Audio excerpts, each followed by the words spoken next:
This election is about the economy, inflation.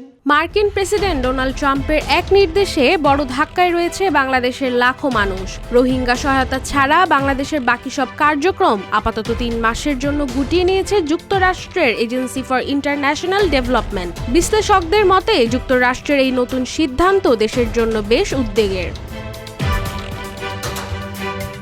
তারা বলছেন, উন্নয়নে বিশেষ করে কারিগরি সহায়তা দীর্ঘমেয়াদে প্রভাব পড়বে এর ফলে। তাই এখন থেকেই নিতে হবে কূটনৈতিক উদ্যোগ, চালিয়ে যেতে হবে যুক্তরাষ্ট্রের সঙ্গে আলোচনা।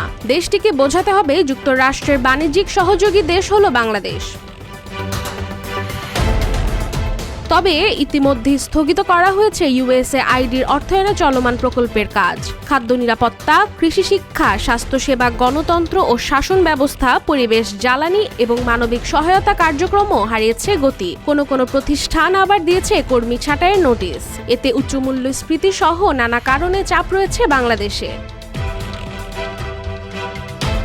গত 5 আগস্ট ছাত্র জনতার অভ্যুত্থানে শেখ হাসিনার সরকারের ঘটে পতন। এরপর থেকেই দেশের অর্থনীতির ক্ষতগুলো সামনে আসে, যা সামলাতে হিমশিম খাচ্ছে অন্তর্বর্তী সরকার। এর মধ্যে এলো বড় ধাক্কা, কার্যক্রম বন্ধ করে দিল ইউএসএআইডি, যার ফলে সামাজিক নিরাপত্তা সহ ঝুঁকিতে পড়েছে বিভিন্ন খাত এবং ক্ষতিগ্রস্ত হচ্ছে লাখো মানুষ। অন্যদিকে এইচআইভি, ম্যালেরিয়া ও যক্ষ্মা রোগের ওষুধ সরবরাহ স্থগিত করেছে যুক্তরাষ্ট্র। এ প্রসঙ্গে স্বাস্থ্য বিশেষজ্ঞরা বলেছেন, অর্থের অভাবে দেশের স্বাস্থ্য খাতের উন্নয়ন কর্মসূচি অপারেশন প্ল্যানের কর্মকাণ্ড গত 7 মাস ধরেই রয়েছে বন্ধ।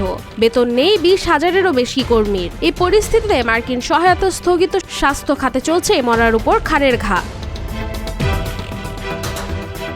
এদিকে স্বাস্থ্য বিশেষজ্ঞ আবু জামিল ফয়সাল বলেন, সহায়তা বন্ধের ঘোষণার সঙ্গে সঙ্গে আইসিডিডিআরবি 1000-এর বেশি কর্মী ছাঁটাই করেছে। ফলে বন্ধ হয়ে যাচ্ছে স্বাস্থ্য খাতের বড় গবেষণা। বলা হচ্ছে, বন্ধ হয়ে যাবে তাদের তহবিলে পরিচালিত হাসপাতালও। এতে বঞ্চিত হবে লাখ লাখ রোগী। সেন্টার ফর পলিসি ডায়ালগের অধ্যাপক ডক্টর মোস্তাফিজুর রহমান বলেন, যুক্তরাষ্ট্রের প্রত্যক্ষ ও পরোক্ষভাবে বিভিন্ন সংস্থাকে সহযোগিতা করে যারা দেশে উন্নয়নমূলক কাজ করে থাকে। আর এখন এসব কার্যক্রমই থাকবে বন্ধ। তাই বিভিন্ন দেশই এখন চাইবে যেন রিভিউটা ইতিবাচক হয়। এজন্য তাদের সঙ্গে আলোচনা চালিয়ে আমাদের কূটনৈতিক উদ্যোগ নিতে হবে, সেটা হোক ঢাকায় কিংবা ওয়াশিংটনে। রাশিকা হোসেন, রূপালী বাংলাদেশ।